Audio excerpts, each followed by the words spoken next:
Well, hello and welcome back to the Tao Manifesting Tarot, the only tarot reading I know of where we focus strictly and exclusively on your ability to manifest. And we do that in a couple specific ways. First of all, you are viewing this, although you're actually listening to it a whole heck of a lot more than you are viewing it. But what you see on your screen is this one picture, the layout, the tarot spread for today, the manifested tarot spread for today.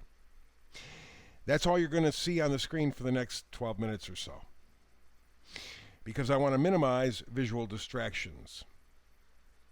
I want you to see the pictures in your eyes, or in your imagination, not in your eyes. I want you to conjure the pictures from your subconscious, not what you see on the screen. Anytime you are watching a two-dimensional screen, you are a spectator, you are not a participator. I don't care if you're playing a game, doesn't make any difference. You are still a spectator. The difference between you looking at something on a screen and actually stepping out onto the street, walking around, you are in the middle, you are submersed. 3 dimensions. Everything is around you. You have to interact. On a screen, yes, you interact, but not really. So I want to get you out of that spectator mode into the participator mode. That's essential for great manifesting. Number 2, my interpretation is a little bit different. I am focused strictly and exclusively on you in a very healthy, positive, productive way. We are not talking narcissism here. Narcissism is not love, it's self-hate.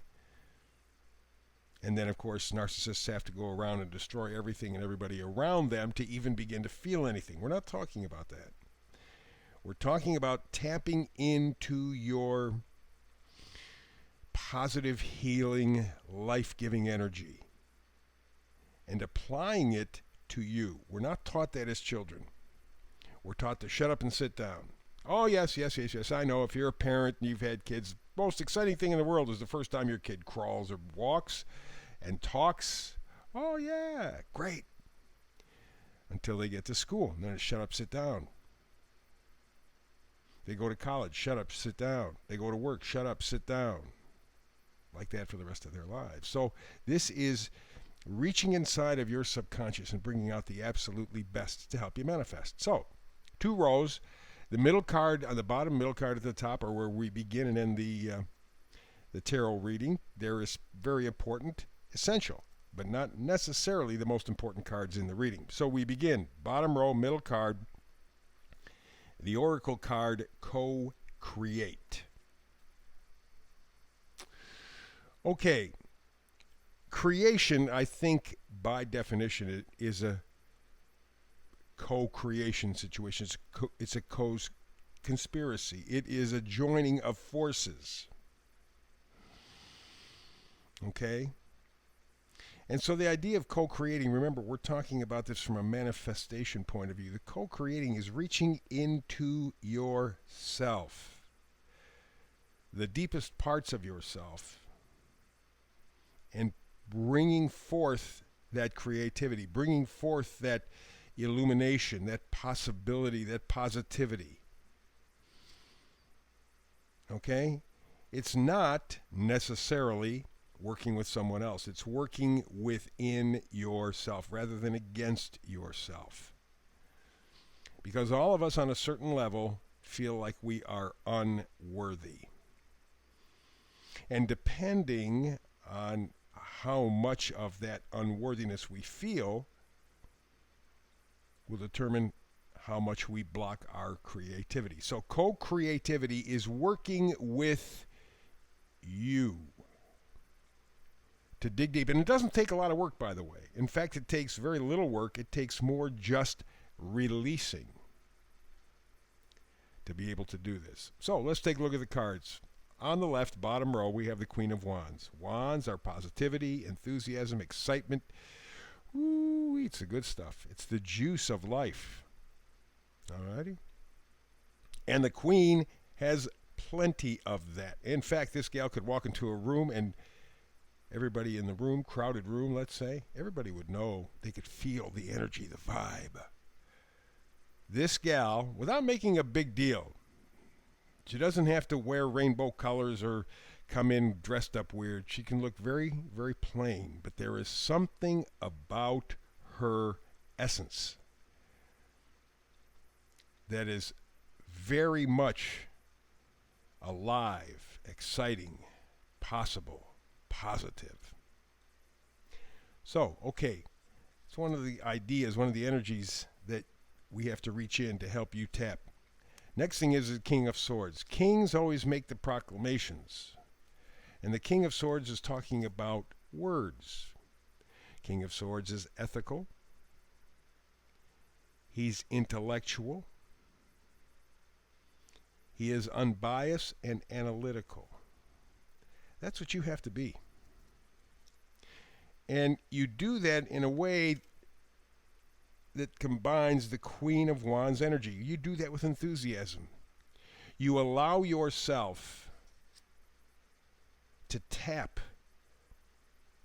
that source of positivity, that source of joy, of possibility. You allow yourself, being very analytical about it.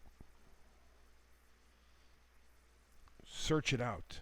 Find that juice that ignites your life. Should be a little bit easier because the next card over is the Seven of Swords. Swords, of course, as I said, are thoughts, ideas, beliefs. Seven of Swords, usually thought of as, this guy is stealing. Take a look, boy. He's leaving a place, some sort of an encampment. He's got 5 swords with him. He's leaving 2 behind. He's taking what's not his. No, that's not right. That's not right. Not for looking at this in terms of manifesting. No. Remember, we're talking co-creation. Tapping into what is true for you, not necessarily anybody else. What are your truths? And we see here him walking away with the 5. 5 in numerology, in tarot, is changeability. Okay? It's that card right in the middle. And the 2 swords sticking into the dirt, it looks like. He's made the decision. Remember, 2 is our decision. He's made the decision to walk away with the stuff that will change his life. He's changing his thinking and leaving the rest behind. You should know by now that over the past 3 years at least, and in fact, if you really start to dig a little bit, you'll find out all of your life, almost everything you've been told is a lie. But in the process of the past 3 years, you have found out, if not exactly, more closely, what is true, what is valuable, what is worthwhile. Now, it's been painful, and my guess is it will continue to be painful as we continue this journey. But it's a journey to truth, and that really is what the Seven of Swords is all about. And you put the King of Swords and 7 swords together, you are looking for truth. You are looking for your truth. You're co-creating with the deepest part, maybe your spirit, if you want to call it that. There's a problem. Devil card. And the Devil card doesn't come out of just anywhere. Devil card usually is a part of ourselves. We all have a dark side. We all have that part of ourselves that, you wouldn't want anybody else to see because they wouldn't understand. The fact is, you don't understand it either. But it's a very primal part. And it's not a creative part. It's the destructive side. That's the dark side of every human being. Destroying. It wears all kinds of masks, but in the end, the dark side of every human being is our capacity to destroy. The positive side is our capacity to love. And when you take a look at those 2 possibilities, boy, they are night and day. And there's a part of us that has this dark side. And it's the part that we cannot let go of. Not that it won't let go of us. We won't let go of it because there's a comfort. We're used to it. But that's not creating. That's destroying. And we're talking about co-creation, reaching into the positive side of yourself, not the dark side. The side that creates, that brings life, that brings joy, not destroys. So let's go up top, card all the way to the left. We have the Wheel of Fortune. Now, the Wheel of Fortune, very often people will go, oh, geez, this is great, fantastic, ooh, good stuff coming. Not necessarily. It just means you're entering a new cycle. Yes, there's an awakening. Yes, you see the big picture, and usually that means good stuff.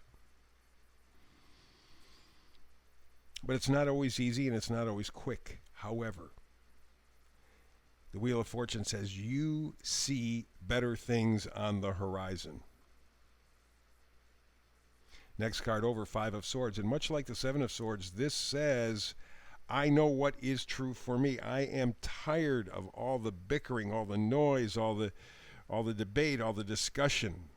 I know what's true for me. I will hang on to the thoughts, the ideas that are true for me, and walk away from this battlefield that I've been living in. Next card over, Empress. You want to talk about co-creation? This gal's it right there, in a nutshell. That's what the Empress is all about. Positivity, life, fertility, abundance. You see her holding on to that. Can you? Yeah, you can see it on the screen. That big Venus sign. That's the Empress. That is the part of each and every one of us where we will find our co-creation ability. It's love, it's life. And what will help in this whole co-creation event? Ace of Pentacles. Knowing our worth, our self-worth, our value. In the end, we do not tell ourselves, shut up and sit down. We stand up proudly and promote life, living, joy, abundance, happiness, peace. We have that in us. Every single one of us has that in us. And that's the part that you have to reach to co-create what you want to manifest. You're not going to do it by following the game. You're not going to do it by staying attached to the devil, the black side, the dark side. You're going to do it with Empress energy, positivity, joy, happiness, abundance. And the final card that we have here, again, the Wheel of Fortune. This is the vice versa card. So again, the Wheel of Fortune, you are coming to a time, and it's not going to happen tomorrow, may not even happen this month. But you are coming to a time, and you can feel it, where you are getting ready to sink your teeth into the future, a much better future, a much more positive future. An easy future? No, life isn't easy. But one where you are participating in your life. You are not just simply an observer watching it pass you by. You're not having other people tell you what to think, what to feel, what to do, how to be. You are co-creating. That's the recipe. You touch the part that heals, the part that gives life, the abundance, the joy, the happiness, the purpose, the meaning in life. You touch that, and you are co-creating with yourself. And that's the best way to live. That's the tarot for today. Back again tomorrow with another tarot reading. Hope you're here with me. If not, between now and the next time we have a chance to do tarot together, peace and blessings.